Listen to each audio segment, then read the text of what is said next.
Welcome to Friends in Fiction, 5 best-selling authors, endless stories.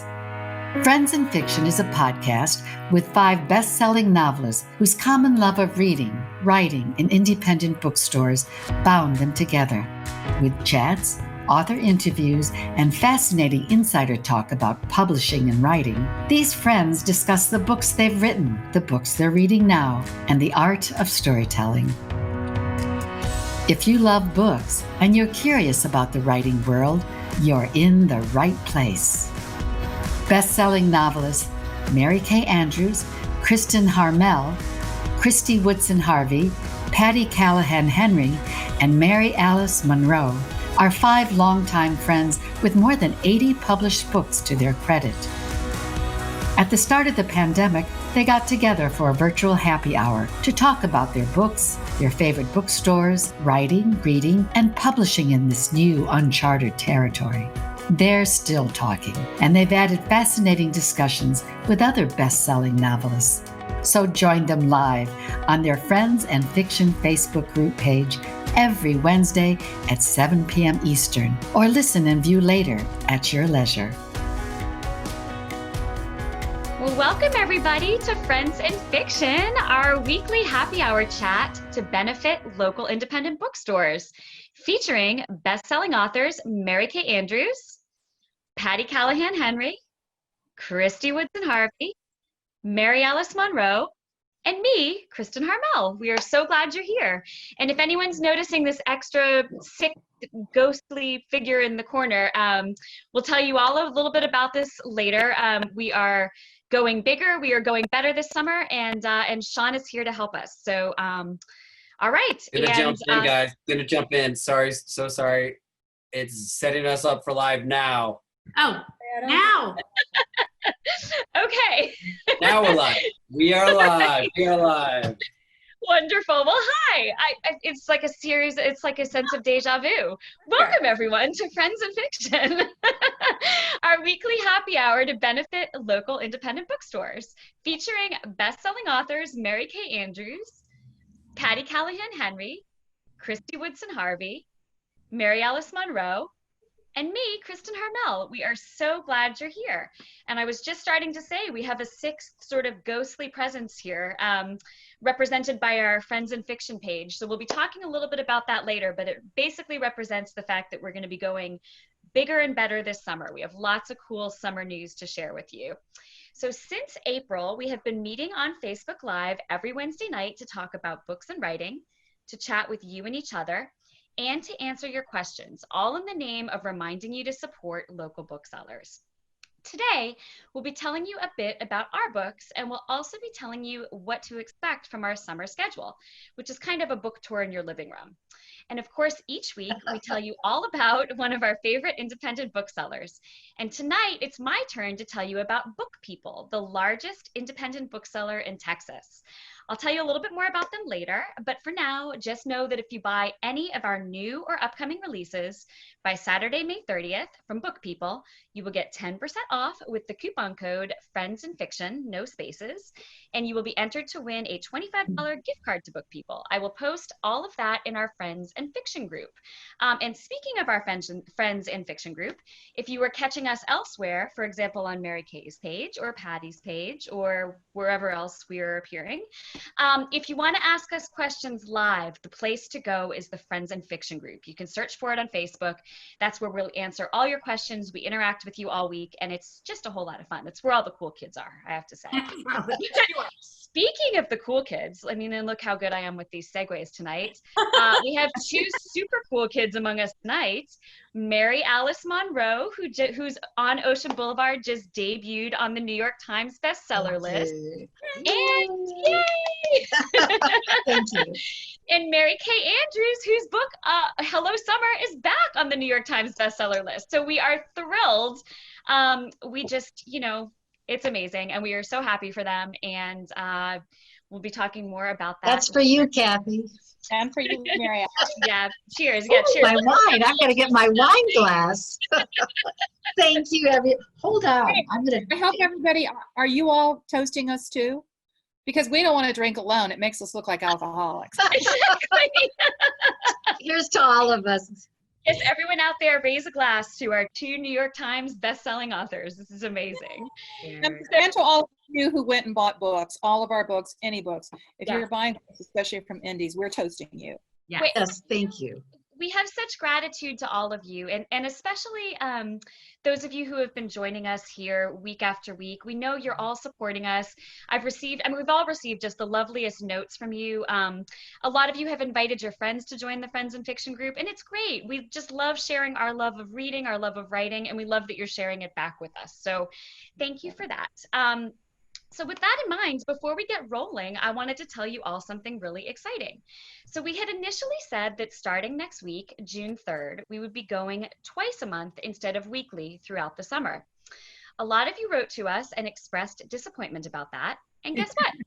We listened and realized we were kind of disappointed too. It seemed like the right decision back in April when we started out, but we were just having too much fun. And so I am happy to announce that we have changed our minds and we will be with you every Wednesday night through at least the first week of September.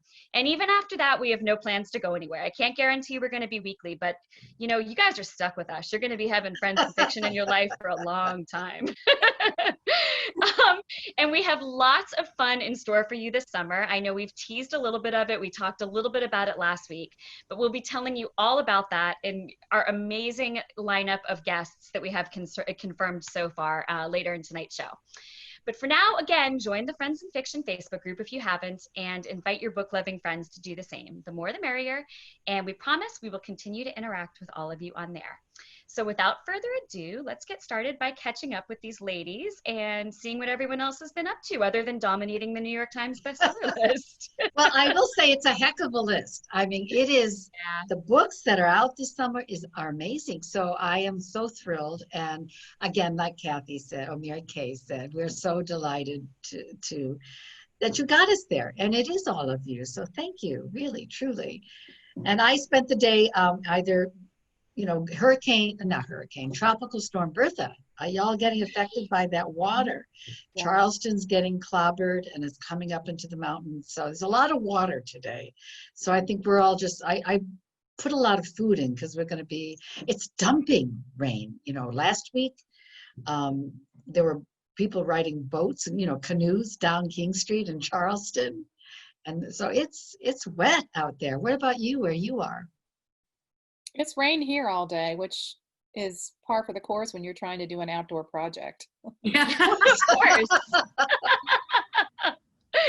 But your lovely your new addition's done, isn't it? I saw pictures. It's Yeah, gorgeous. Now we're trying to build a patio, so. Oh, that's awesome. You can't build the patio when we're having a drought, Kathy. You have to build it when we get the monsoon. Yeah, exactly. So you're not talking Tybee. You're at Squirrel Hollow. Yeah, we're still at Squirrel Hollow in Atlanta. Okay. I returned back to Birmingham. I see your bookshelf. Yeah, back in my office. Beautiful.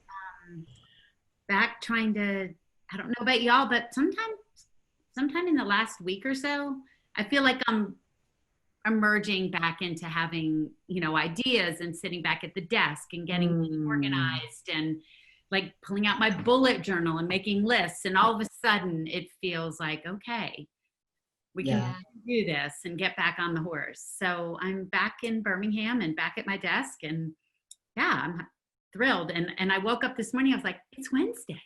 I get to see everyone. Yeah. Yeah, I did too. Yeah. I did too. Well, that's why when I knew I'd be celebrating or crying together with you tonight. Either way, you knew you were bringing wine. But I knew I would be with you, and I thank you girls for having my back. Yeah.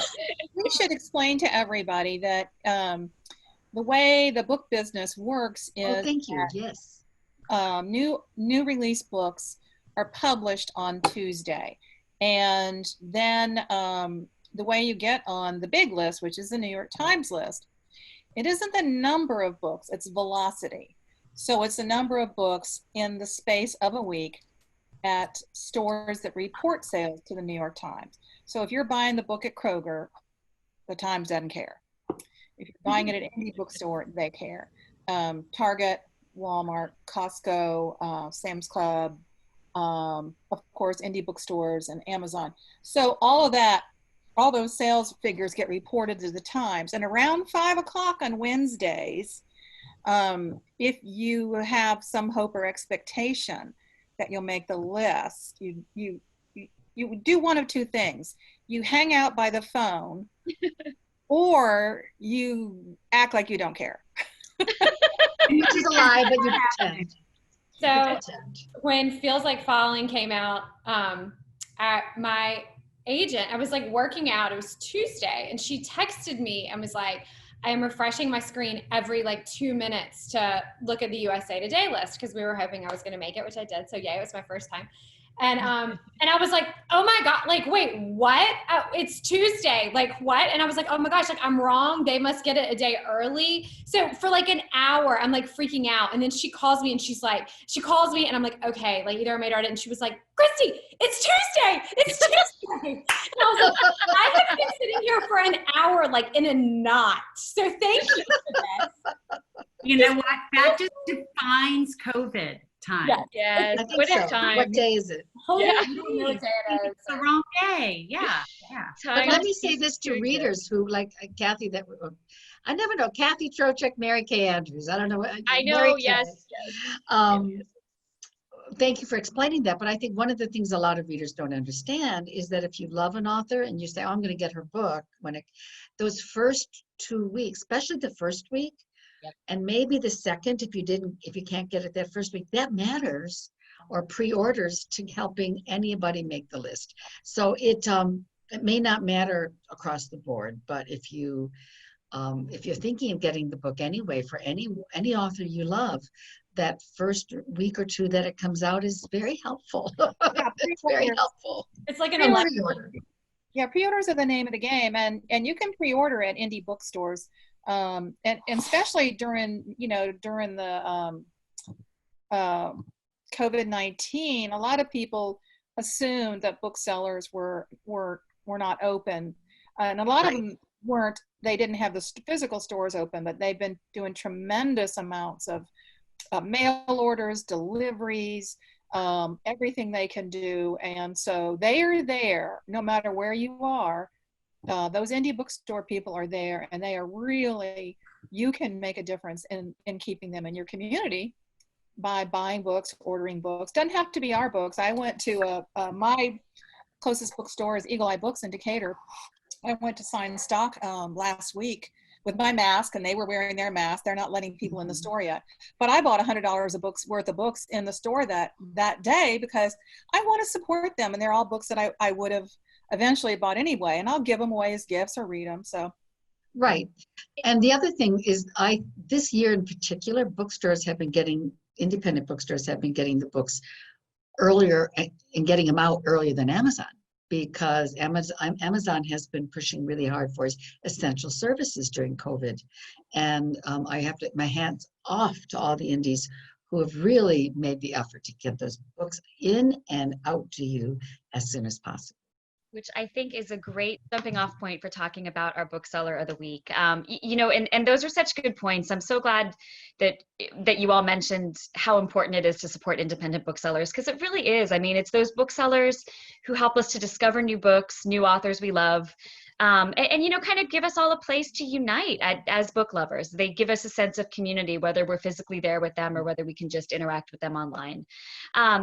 So as many of you know, we've been featuring some of our favorite bookstores each week, and we will continue to do so throughout this summer. This week, we chose Book People in Austin, the largest independent bookseller in Texas. And I wanted to tell you why. So I think bookstores are all about connection. And when the world suddenly went virtual, a lot of us lost that sense of community. It's one of the reasons we've been doing this Friends in Fiction thing. It's our way to connect with each other and with you in a world that kind of feels like it's been turned upside down. So Book People has essentially been doing the same thing. They're well known for having a consistent, robust event series of interesting, diverse authors, and they have been one of the bookstores nationwide to pivot very successfully to virtual events right off the bat. So I think there's a lot to be said for the way they managed to do that so quickly and so well. There are a lot of other booksellers around the country. Foxtail, I think, is doing a lot of wonderful things with events. Libraries are doing great things too. Cuyahoga County Library in Ohio, Ron Block there is doing wonderful things, I think, with live events. So, I mean, there are a lot of bookstores doing this, but I really wanted to mention Book People because I think they're just providing a ton of content for book lovers across the country. And I also wanted to mention that, what's that? You said Austin is such a cool town. It is. It really is. It's just such a creative, I don't know, just a creative melting pot. It's wonderful. I also wanted to mention that when I went online earlier this week to buy Patty's new release, Losing the Moon, which we're going to be talking about in just a few minutes, her surprise new release, her old new release. We'll talk about it in a minute. I actually got a personal, so I went to Book People and bought it this week through our page, which is listed at the Friends and Fiction group. And I actually got a personal note from Rachel at Book People, who's part of their internet sales team. It warmed my heart. It was not just a transaction being processed by someone remote who you never have any contact with. It was a personal interaction that reminded me of what it would have felt like to shop there face to face. So I know a lot of stores are doing that, and it matters. I really think it does. So that I think is part of the difference you can expect when you shop a local independent store. So this week, remind them 10% off from Book People. 10% off, exactly. So if you want to order one of our books at Book People, the link is on the Friends and Fiction group page, and you can use the coupon code Friends and Fiction, no spaces, today through this Saturday, May 30th. The code and link are up on the Friends and Fiction page. Additionally, anyone who buys one of our books there by Saturday using that coupon code will also be entered to win an additional $25 gift card from Book People. So now it's time for one of the parts of the happy hour I like the most, the question and answer session. You've all been, what's that? My favorite part too. It's so fun. It's so nice to hear from readers, which reminds me, ladies, did we ever figure out how we're going to address live questions tonight? No. I'll Okay. do them. Okay. Back on the Friends and Fiction page is, I think, how we're all going to do it. Mom, if you're watching, do not text me and say, quit looking down at your phone because I'm getting questions. Doing it for a reason. All right. So we've pulled 4 questions just to start with from people who have emailed us ahead of time. And then if you have questions for us, type them in now on the Friends and Fiction group page underneath the video that you're watching, right, Christy? That's the best way to pull them, underneath the video. Yes, underneath the video on the Friends and Fiction page, because that's the only place I can see. Right. So we can't see, we're not going to see your questions if you're asking them on Mary Kay's page, on Patty's page, anybody else's. You've got to ask them to us on the Friends and Fiction page, and we will, do our best to get to some of them. So on to the questions some of you have asked. So first, Carol Tillis Hale asked us, was being an author always a career goal or something that came later in life? Mary Kay, New York Times bestseller, would you like to start us off? So when I was a young kid, before anybody told me girls can't do stuff, before I got that message, I thought I'm going to grow up and write stories and write books. And then I think in high school, I got the message that girls can't do stuff. And so I thought I'll be a newspaper reporter. And I'd always been interested in journalism. And so that really was a passion and a goal of mine. So I was always going to be a writer. And I think it was only until, not until late in my journalism career, when I got beat down by editors and politics and all that stuff, that I decided, I wonder if I could do this. I don't believe girls can't do stuff anymore. I'm not listening to anybody tell me I can't do anything anymore. And then I started writing fiction secretly in fiction in secret while I was still working. The first book didn't sell. The second book sold based on 5 chapters. Wow. You were awesome. Yeah, that's great. All right, so Nancy Mainers asks, do you write better at home or do you write better in a getaway location? Would our other fabulous New York Times bestselling author of the week like to answer that? I can only. Christy, we're such losers. I know. No, just because our books aren't new, you guys, our time is coming. Yeah, your time is coming. Anyway, at home. I could never, I'm always amazed when I read about J.K. Rowling and our friend Diane Chamberlain too. they go to Starbucks and say, oh, I just like to go there and write. And I'm like, oh my God, the Yeah. distractions. There is no way that I could ever write with those distractions. I have to be like Captain Kirk in my, I'm surrounded. I always have a desk that's like a half shoe, but shoe horse. What do you call it? Horseshoe. Thank you. Horse. You're welcome. You don't have to know words. You're on the New York Times bestseller list. I won't. When I'm in the zone, they just come. So at any rate, speaking of the zone, when you're alone, I don't know, you probably feel the same. I let go. Yeah. And it's a scary thing to let go. And when you do, I need to feel safe.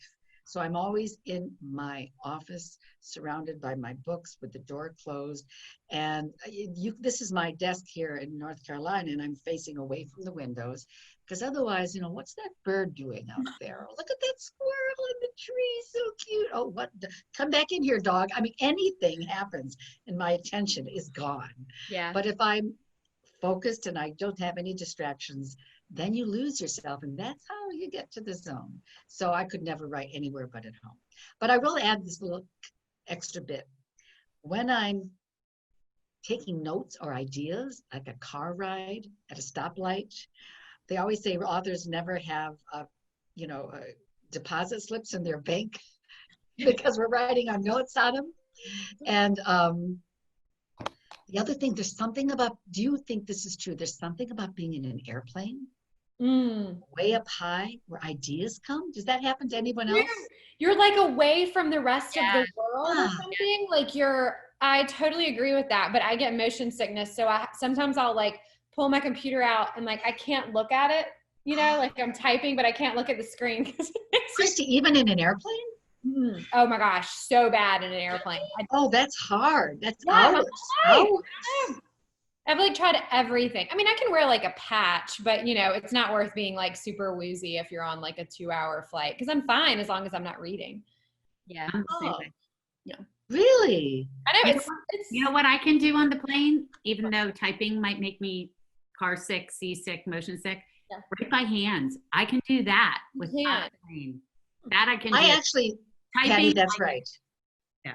See, when I don't I use a write by computer, I hand, write. I can't read it later. So it's like I just am scrawling like illegible things to myself that I later have to figure out like, what did I mean? That doesn't make any sense. Which, Kathy, can you believe that, considering I used to be a reporter, that I can never read my own handwriting? All right, so next question. Sharon Collins asks, I have ideas for a short story or book, but I can't seem to get started. Do you recommend writers groups for accountability? How about another New York Times bestseller to answer this? Patty Callahan Henry. The writer group question is a hard one for me because I joined large groups, but I never had what's commonly referred to as a critique group. I never joined one. So I entered contests and I started to show it to people I trusted. But I do know that those critique groups can either be devastating or completely helpful. And so I'm leery of them except for support. And I think that a lot of really good ones right now can be found online through professional organizations. And Kathy and I were both members of the same Atlanta RWA way back in the day before I was published. And that was incredibly helpful for historical fiction. There's the historical novel group for mystery. There's what's it called, Kathy? Well, there's MWA, Mystery Writers of America, and there's also SYNC, which is Sisters in Crime. Sisters in Crime, that's the one I was thinking about. So I believe that those professional groups, for me, if you line up 100 of this and ask the same question, you're going to get a different answer. But for me, the professional groups were way better than trying to meet with 6 unpublished writers while they tore my work apart and sent me to the bed. So I know there's a lot of people, I have a lot of pals who have critique groups and they're all professional writers, and that's really helpful. But I'm really getting nervous about, 6 new writers getting together to rip each other's work apart. but there are some really amazing professional organizations out there that support writers, that give you information, that have yearly conferences, except for 2020, just scratch 2020. I mean, the Historical Novel Society was supposed to be in Australia this year. Not that I was going, but yeah, so there's, that's my short answer. Networking. Networking. Yeah. You know, and I'll also say, Sharon specifically, you know, she mentioned accountability. And when I was writing my first novel, I didn't belong to any writers groups or anything like this. And this was a million years ago. This was back in like 2003. And I didn't know what to do. So I asked a few friends of mine who were readers, who I knew were not aspiring writers at all. So there would be no sense of them trying to like imprint their writing style on my books. And I just said, hey, I feel silly saying this to you. I'm trying to write a first novel. Could I send you a chapter every couple weeks just so I have someone to sort of be accountable to? And that kind of kept me going through my first draft. It really did, because I felt like, okay, I have an audience of 3 people. You know, they're gonna cheer for me, which is what I needed to slog through my first draft. I don't know. That was just me. But and the other thing I did was I took some classes. I went to Emory. So my master's degree is in pediatric nursing. It's not in writing. And I figured if I spent all those years, you know, to do that, I had to log some hours on this end too. So I did. I signed up for classes at Emory, and I took writing classes and had accountability. And then I tracked down people like Mary Kay Andrews and said, will you go out to lunch with me? And she said yes. I started writing fiction in secret when I was still a newspaper reporter, and there were a group of 4 or 5 of us that were all working in the newsroom. And so we had like a little writers group. We didn't critique each other's work, but it was about accountability. So we would meet for lunch, and we would exchange chapters. And so I knew the night before we were going to meet that I had to hammer out something. So yeah, I mean, even if it's just a friend who doesn't even write, you can say, hey, can you just check in with me on Thursday and say, hey, what did you write this week? There's lots of ways. The other point that I want to add to all the excellent points that have been made is that it ties in with the networking that Mary Kay talked about, that when you're writing, it's a very lonely process, and often you face a lot of rejection. And it's nice to have a group that is with you, that knows what you're going through, that supports you. And again, with networking, that has oftentimes agents will come to their yearly conference. And that's a whole nother discussion we can have one day, but just seeing an agent, listening to agents, makes you, writing a novel is A, publishing is B, and that nice professional group helps you with both. Good point. All right, perfect. Those were such great answers, everyone. And finally, for Christy, I have sort of a 2-part question. I combined 2 reader questions.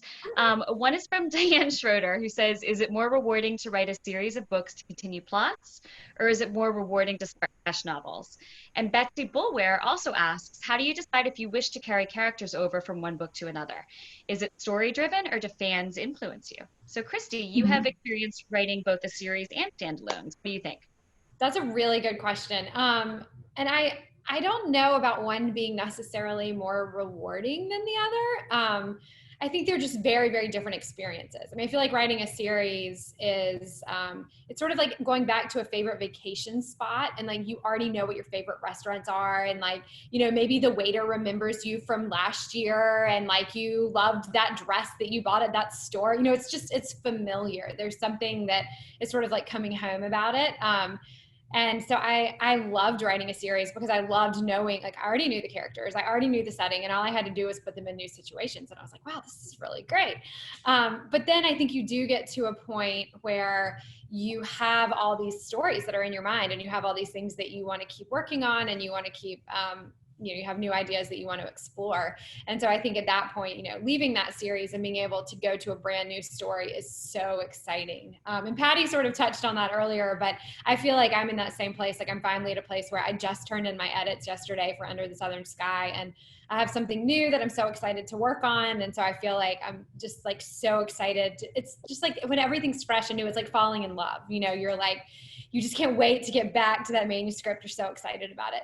So I think they both have their perks. And And as for readers influencing you, yes, they totally do. Because I had said the whole time I was going to write 3 Peachtree Bluff books, and I still might not write a 4th, but I get so many like notes and messages from people every day saying, please write another Peachtree Bluff book. And I kept saying, no, I'm not going to. And then a few months ago, I just had this idea, and I was like, oh my gosh, like, this has to be a Peachtree Bluff book. It can't be anything else. It has to be a Peachtree Bluff book.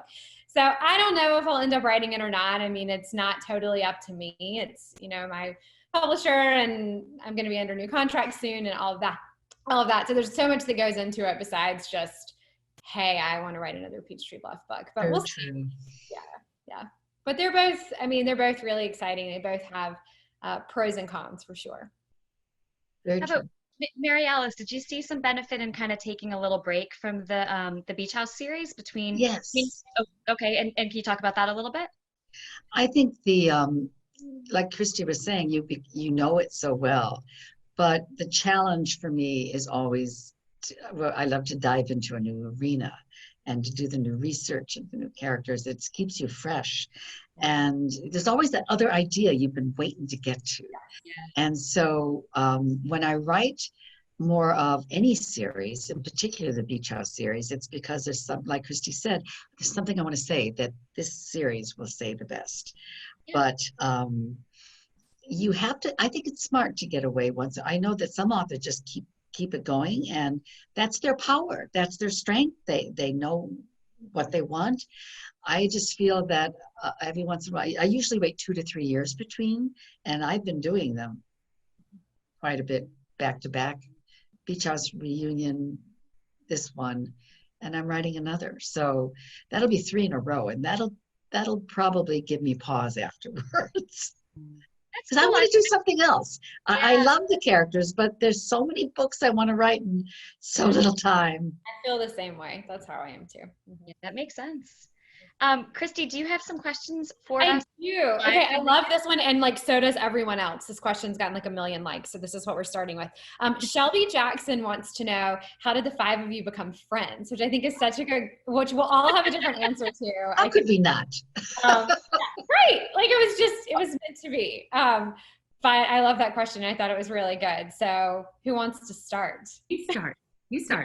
Okay, so I first met Patty and Mary Alice, and I met them both at the Pulpwood Queens Weekend in Texas. And I was actually doing a panel with Patty, who had been one of my favorite authors for like a really, really long time. And when I found out that I was doing a panel with her, I was like sick to my stomach. I was like, oh, I can't talk in front of Patty Callahan.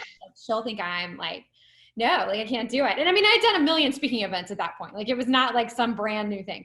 But anyway, she was so nice, and we hit it off. And then I met Mary Alice at the same thing. When we were dressed up, I told this story.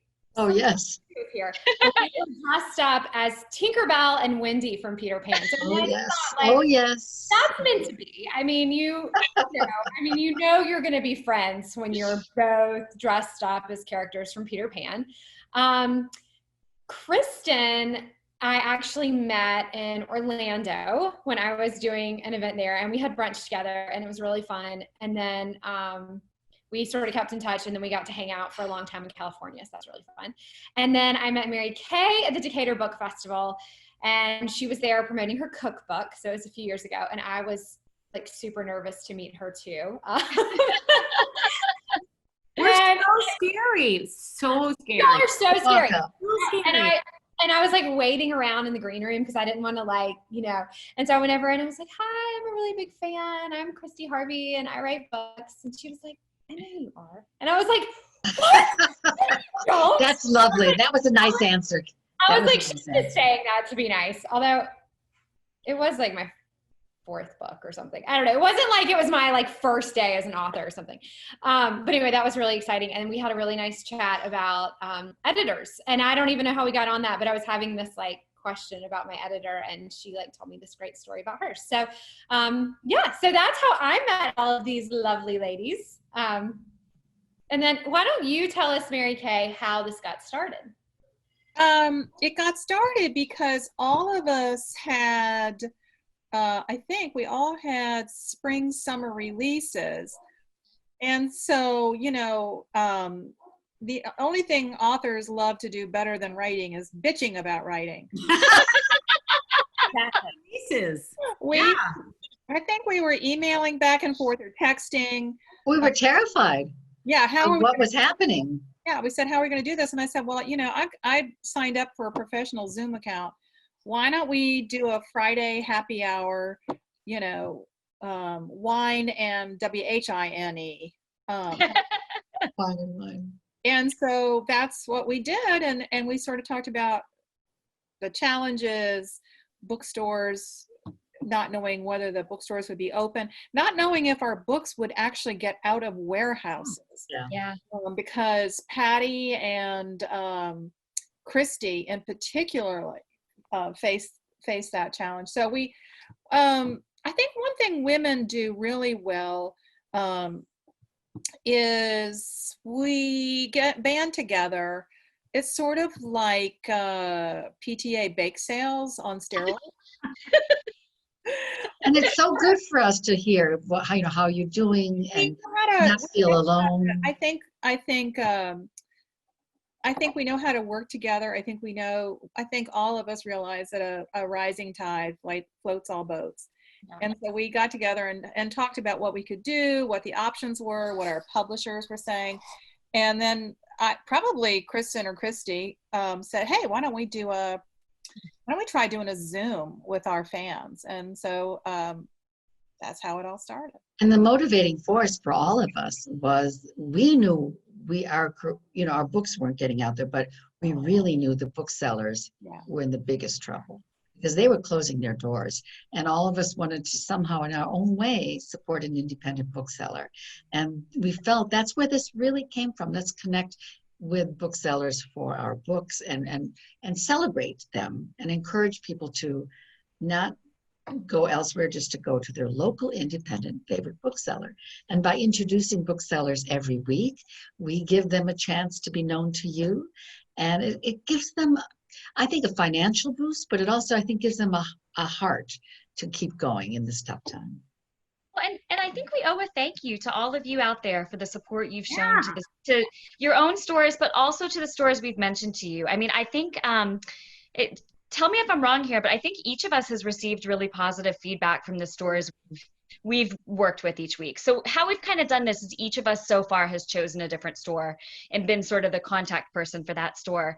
And I think after each of these, we've gotten really nice notes from most of the booksellers saying that they were really happy with how it went, that, that it was helpful or they get to connect with a lot of you. And so thank you from the bottom of our hearts for supporting the stores that mean something to us and just for keeping these stores alive. And as Mary Alice said, keeping them encouraged that there are still people out there to buy their books and that there's a way forward. I mean, I think this is really important.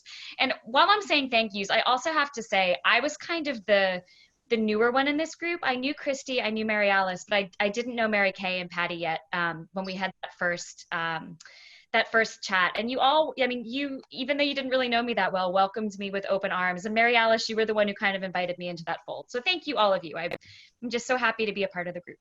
Well, we are so grateful you're here. She organizes us. It's like herding cats out there, I'll tell you. I'm little, but I'm mean. I do it all with a smile, so you don't know you're being bullied by me, right? I'm just kidding. No, you're always cheerful when you stick the pin in. No, I'm just kidding, Chris. Wait, I didn't hear what you said. What did you say? I said you're always cheerful when you tell us that we're doing it wrong. No, I'm just kidding. I'm like, no, you guys are so cute, but no, I'm just joking. I don't say that. Totally kidding. You're so precious and you're so fucking wrong. Yeah. Yeah, the old Southern, oh, bless your heart, right? Bless your heart. But we're not doing it that way. So what I think is fascinating about that question is that we didn't all meet at the same time. No. So, I met Kathy, Mary Kay Andrews, 18 years ago? Maybe. Or so. And then our husbands worked together. And then I met her at a Christmas party before I'd even finished my first book, like 18, 19 years ago. And then I met Mary Alice after I'd published and met Christy at Pulpwood. You showed up on my front door. Yes, I did. That's how we met. With a suitcase. with a suitcase. Hi, I'm spending the night. I'm Patty Callahan. I was excited. I think we talked all night long. I knew then, Patty. I knew. That's funny. Mary Ellis, that's how I met Christina McMorris. Oh, when no we were all kidding. staying with her. Yep, just she That invited me night? to stay. You mean just last year? Yeah, Just, yeah. November, what month was it? January? January, yeah, yes. Isn't that crazy? Oh, wow. She's great. I'm so excited when she comes to join us. Yes, Does yes. it all feel like Pulpwood Queens spending the night together is like a vivid dream of another life? Something that happens. We sat on a floor and like passed around bottles of champagne and sang show tunes for like hours. That was another life. I don't even know. Like, what? Like, I think I actually like wrote about, like, not like publicly, but like for myself, because it was like all so weird, but it was like the most fun ever. Yeah. It was We so- were we in our pajamas or was it just me? Because that was my costume. No, your costume is My pajamas. Yes, I was Wendy. What can I say? I was still in my Glinda the Good Witch costume on. Hey, what was the theme when we were together and I stole your glasses? Yeah, there was that year. That year was the Wizard of Oz. That's what I was thinking. Oh, that's a good year. And I dressed up as a rainbow. I don't know. Oh, I want to see that picture. I want to see that picture.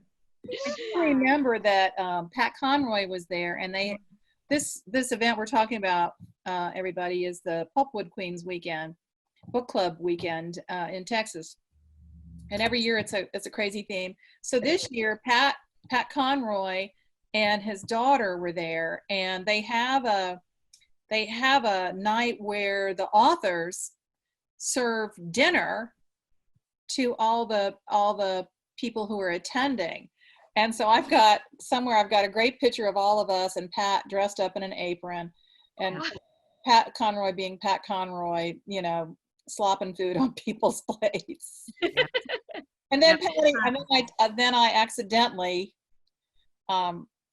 stole Pat's glasses and she couldn't see. I couldn't see. And we were announcing from the front of the room, does anybody have, and I'm like, does anybody, no. like hours later, Kathy, You look like Mr. Magoo.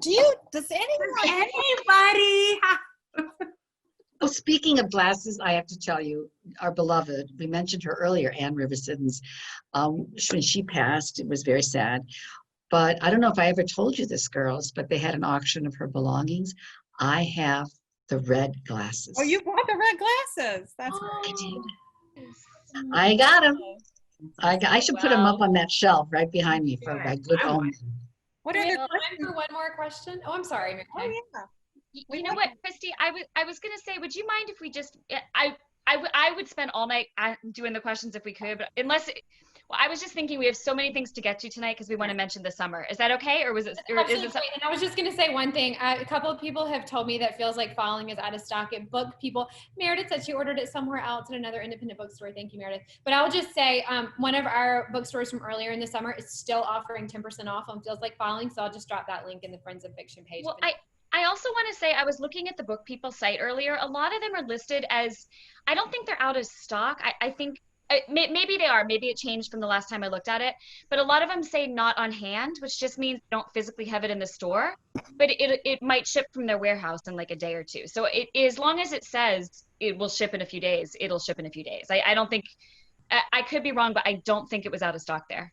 Got it. People can still, by the way, you guys can still post your questions on the Friends and Oh Fiction. yeah, we'll go Yes. visit. We'll Yep, come and- through and try to answer things. And now that we're going to be going weekly, there's going to be plenty of time to answer questions. I mean, some of these questions have come from comment chains from the past too. So we kind of go into those and look and pull them for future episodes. So we will try to get to all of them. Y'all have such good questions. I know everyone's asking such great things, and you would think we'd be repeating ourselves by now, but we're not. I mean, for the most part, I feel like it's all really new, good stuff. So moving on a little bit, and again, I hate to leave the question and answer behind, but we've got so much cool stuff to tell you. So first of all, I wanted to tell you all, when we started Friends in Fiction, 4 of the 5 of us still had upcoming releases to go. And most of you know that 3 of those have already come out. Christy's Feels Like Falling, Mary Kay's Hello Summer, and Mary Alice's On Ocean Boulevard. And I still have my new book coming out on July 21st, The Book of Lost Names. But we all thought that Patty's newest release was behind her, the paperback of Becoming Mrs. Lewis, which had just come out March 24th. Well, guess what? Patty apparently didn't want to be outdone.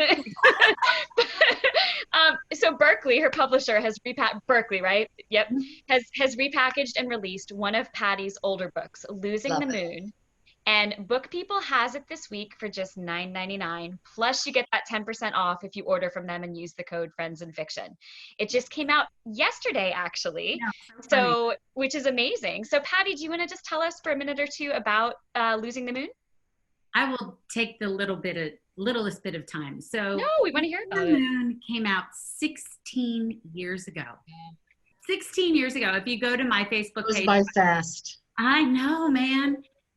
If you go to my Facebook page or my Instagram, I posted a picture of my first book signing for Losing the Moon, and I'm with my daughter in the picture, and she is now married and has a baby, and I'm a grandma, and yet I look at that picture and it was yesterday, you know, that Losing the Moon came out. And I remember being over the moon about Losing the Moon because I was the first, they called them emerging authors at the Margaret Mitchell House.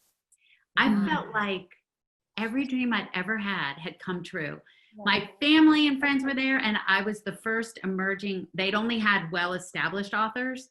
And at the time, it was run by this fabulous woman, and she fell in love with the book, and she started an emerging author program. But Losing the Moon is actually, and Kathy, we have this in common, is it's actually the second book I wrote, but it's the first book that was published. Oh, so yeah. for a lot of you aspiring authors out there, there's this, you know, we can get really bummed out and dejected and lose faith when the first book doesn't get published.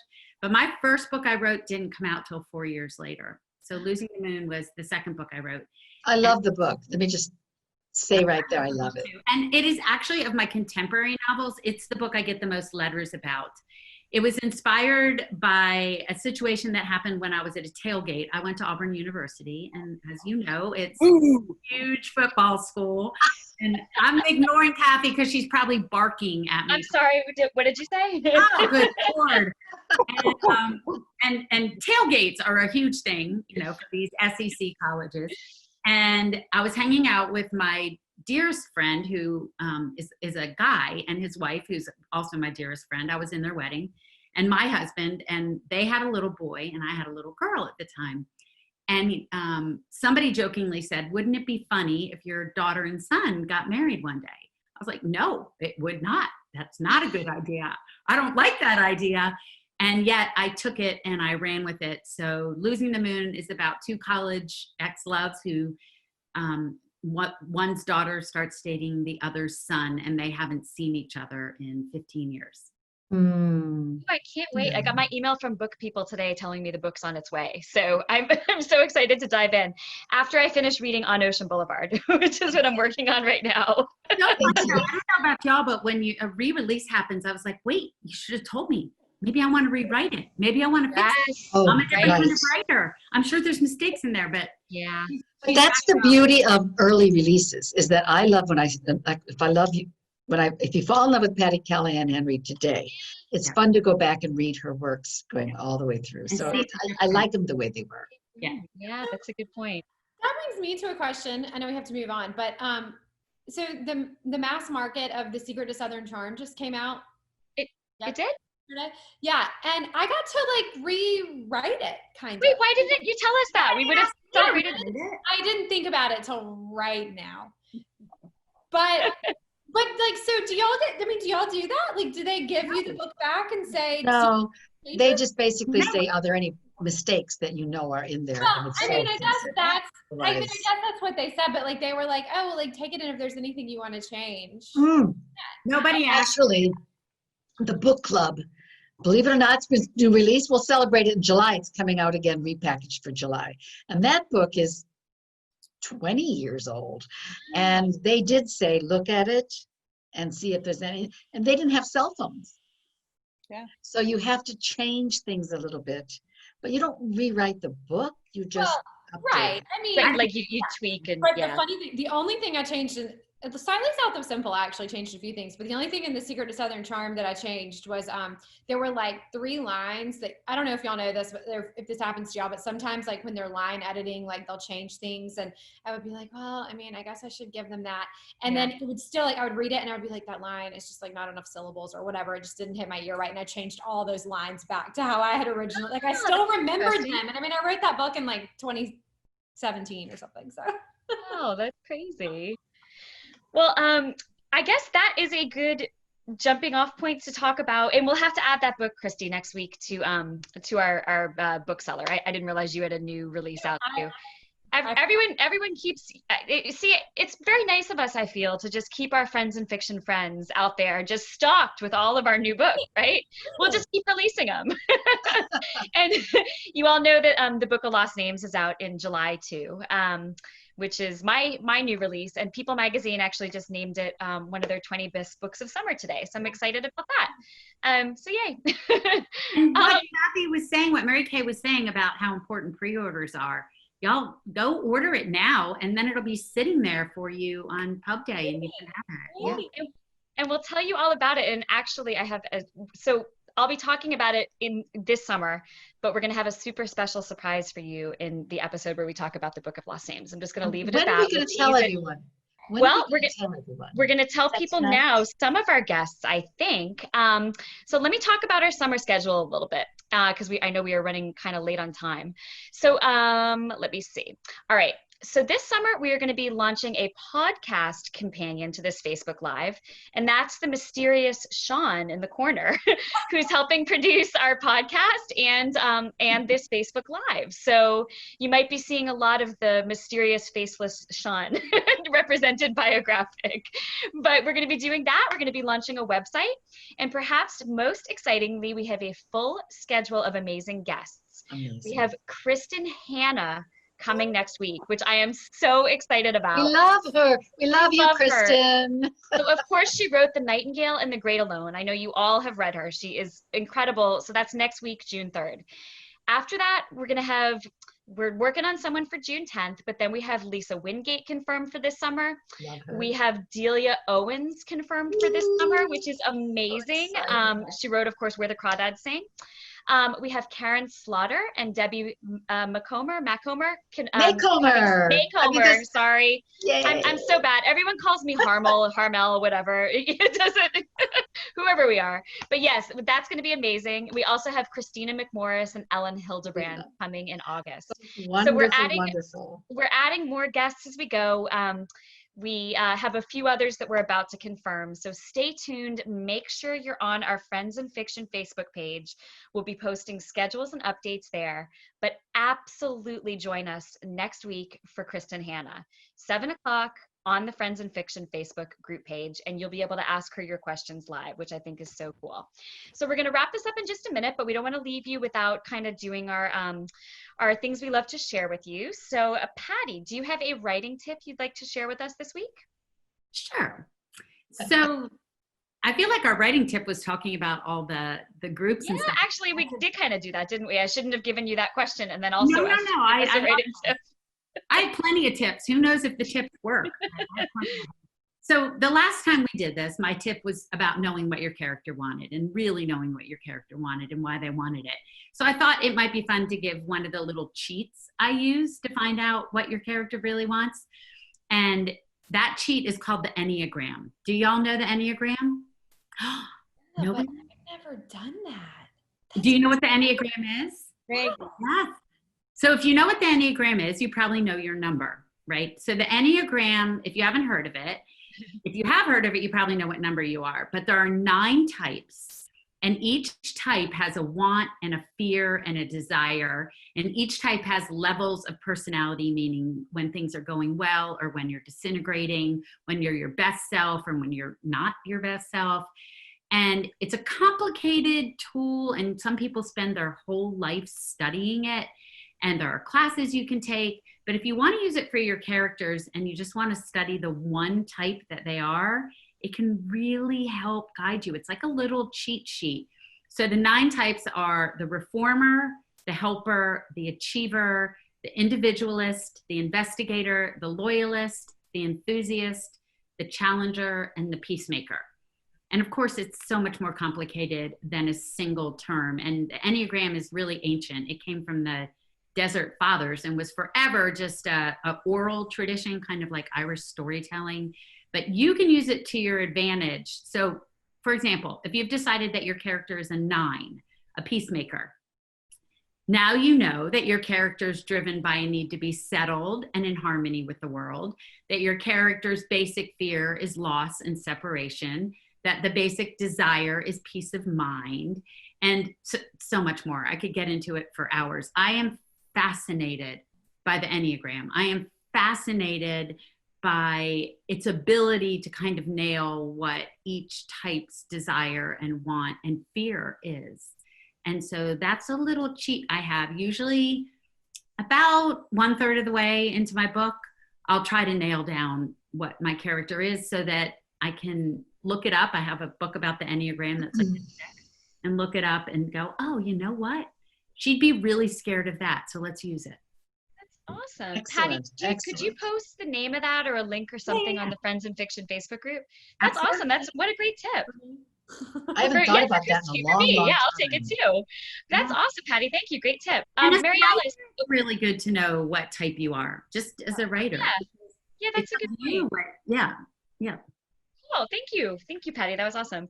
Mary Alice, would you like to tell us about a debut author you love? Yes, thank you. This one is an author I don't know personally, but the book has really caught my attention. It's called How to Bury Your Brother by Lindsay Rogers Cook. And it's one of the dysfunctional Southern families, which I always love to read about. And in this one, it's a sister who explores her brother dies, and in the process of going through things and letters and the dark secrets and more memories too, that it's a family exploring their past and learning how to live in the present. And I think Patty knows this book pretty well because she gave a blurb to Lindsay. So yeah, I talked about it briefly in one of our other episodes. So Lindsay is the daughter of my college roommate and my little daughter and my daughter's best friend. So yeah. I just wanted to bring it up because for me it was fresh. Yeah. But you know what, Mary Alice, we might have talked about it the week that you were at your aquarium event. But yeah, it's a great, I just love the topic and I love the subject. And I saw that you blurbed it after I'd chosen it. And I went, oh, this is perfect. I'm so glad you double dipped on that. That's awesome. That's awesome. Yeah. And I've been hearing such good things. Some of our members have actually been posting about it too on the Friends in Fiction. I'm so excited for her. Yeah, she works for the New York Times, and one of the projects she worked on won a Pulitzer recently. That's awesome. Wow, impressive. All right, Mary Kay and Christy, we are running so late tonight, but do you two quickly want to mention, I know Mary Kay, we had talked about a book you've been loving lately. Did you want to tell us about a book you've been reading lately that you've been liking? I just got it and just started reading it. It's our friend Emily Giffen's The Lies That Blind, and it's got a great premise about a young woman in New York. She starts dating a guy and they very quickly connect, and then 9/11 happens and he disappears. She sees posters about have you seen him? So it's a great premise. I've just started it. Yeah, it is. Yeah. Really good. Yeah. And she's such a good writer. I mean, I just always enjoy her stories, just flow so well, and yeah, they're always enjoyable. I'm glad you mentioned that. It's called The Lies That Blind, and it's Emily Giffen in it, and it comes out next I was going to say, yeah, it's just coming out, so that's good. It's coming Tuesday. Mm-hmm. Yeah, that's awesome. Great. Thanks for mentioning that, Mary Kay. And Christy, did you have any books you want to mention? Or Happy and You Know It by Laura Hankin. It came out like just a couple weeks ago. It's a fairly new release, and I wrote a blurb for it, and it came out. I mean, I read it a couple of months ago, but I love this book. I'm so excited about it, and it's about this Park Avenue play group and the moms that are part of this Park Avenue play group, and then the sort of struggling musician that's sort of at a low point in her life who basically takes on a gig as being their playgroup musician for the children. And it's one of those books that it's so good, funny and satirical, but it's also dark and there's some truth in it too. So I just flew through this book and I loved it. It was a book of month pick. It was a really great book. My book club's reading it this month. So. Oh, that sounds so good. Well, tonight has been full of awesome recommendations and tips, and all sorts of awesome success for our 2 New York Times bestsellers tonight, which is fantastic. So again, we wanted to remind you to join our Friends in Fiction Facebook group and be there next Wednesday night, 7 p.m. Eastern for Kristen Hanna. We want to remind you that Book People is our bookseller of the week. You can get 10% off our new and upcoming releases with the coupon code Friends in Fiction. And we also have, of course, a $25 gift card to give away to one person who uses that gift card or that gift code between now and Saturday. We'll draw a winner for that. And we also have a $25 gift card to give away tonight to somebody who has joined us or is RSVP'd or is one of our members. And it actually is one of our members. It is it's Mary Barker. She's the winner of our first $25 gift card to Book People. So Mary, I just actually friend requested you on Facebook the other day. I know you you accepted, and I will send you that gift code. So that is your $25 gift code. And so yeah, I think that's it tonight. This was a good night. We have an awesome summer ahead.